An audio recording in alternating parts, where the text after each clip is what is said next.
Netflix posted, before we get into the chapter, we got Robin. Lyra Abova is the elusive Baroque Works' agent, Miss All Sunday of Season 2. Feared by the government, branded a devil child, and wielding a power that blooms with deadly precision. She's no stranger to danger. This is giving away a little bit too much. A bit too much, just saying. See what she had to say about her time on the Grand Line. I'm on the side of the bad boys. For now. I'm on the side of the bad boys. Most impressive set. The Office of Mr. Zero. Most impressive character. Wapple, because I had a great scene with Rob. And I also think Miss All Sunday. A scene between Wapal and Robin?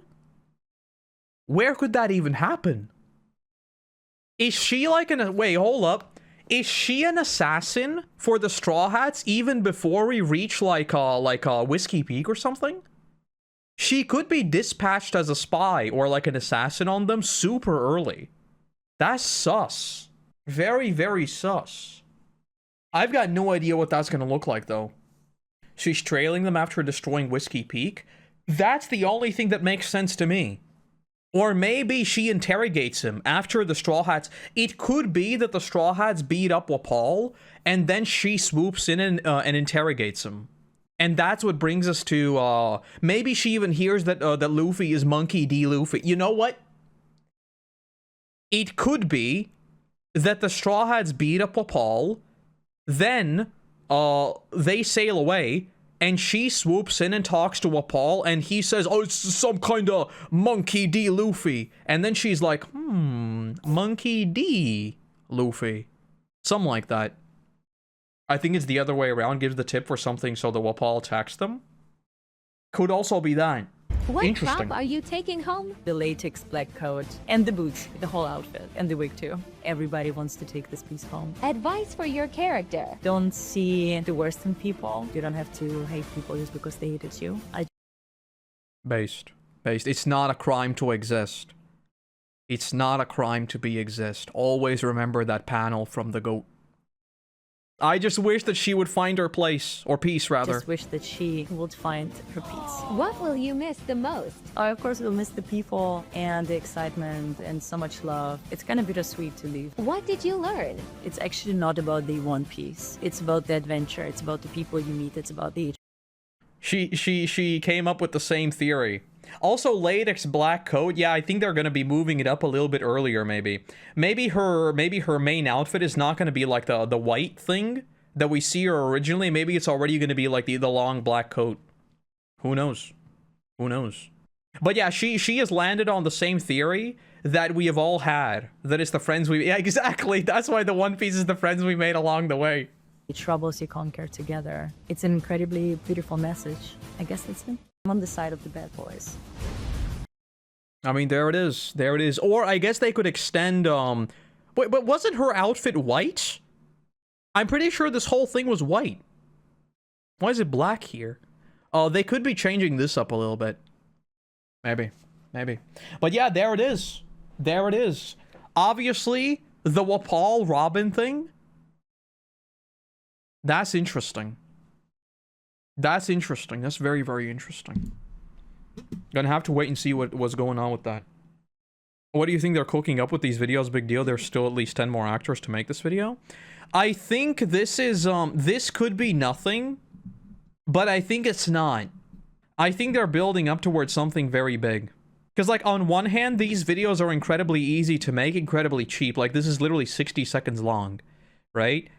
But the fact that they keep doing them, and they're doing them methodically, there is a method to these videos. They're putting them up constantly. I think they're building towards something, and I just don't know what it is. I don't want to say a trailer, because I don't think it makes sense to just drop the trailer just like that. There's Luffy's birthday, and then there's Tadum at the end of May. Well, oh no. Yeah, Tadum is at the end of May. But I just think, like, Netflix didn't even say anything about One Piece in 2025 when they did the whole lineup of shows.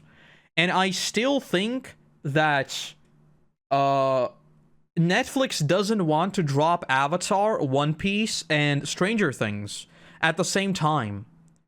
It just doesn't make sense from a financial perspective.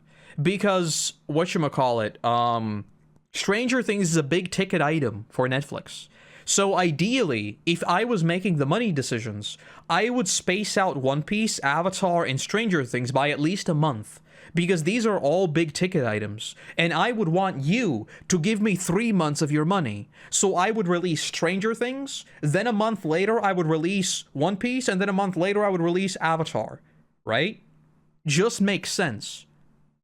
I don't think they're going to release them right like on top of each other, because Squid Game is coming out in like January. Not in January, in June, right? And then Stranger Things is somewhere at the end of the year. I don't know what they're building toward. Regardless, I am just happy that they keep doing these videos. Big thumbs up to whoever at Netflix decided to do these. Every single show with like a pre-existing fan base should do this. This is free marketing. Like actually free marketing. When they start making Death Note and they're making Avatar Season 2 and Season 3, you should be doing these videos. This is a slam dunk for free. Everyone should be doing this. Death Note? Netflix has the Death Note IP. The Duffer Brothers are going to be working on Death Note after, after they finish Stranger Things. Yeah, and Wednesday is coming out in August. Yes, and Wednesday for Netflix is also a very, very big ticket item. So, the summertime is basically Squid Game, then into Wednesday, then in the fall is Stranger Things, because I think that's going to drop in parts as well. And then you want basically to space it all out, right? It's just a money thing. That's what I would do. And I'm sure they are thinking about this too. There's no reason to drop all of these big shows at once and lose out on a lot of money by having people double dip. Haven't they already done Death Note live action? They have, but it failed spectacularly, so now they're going to try again with the lessons learned from the thing that failed. Window between September and December. That's when Stranger Things drops. Stranger Things is somewhere in the fall. I don't really think it's going to be this year. I'm going back and forth on this, but I don't think it's going to be this year.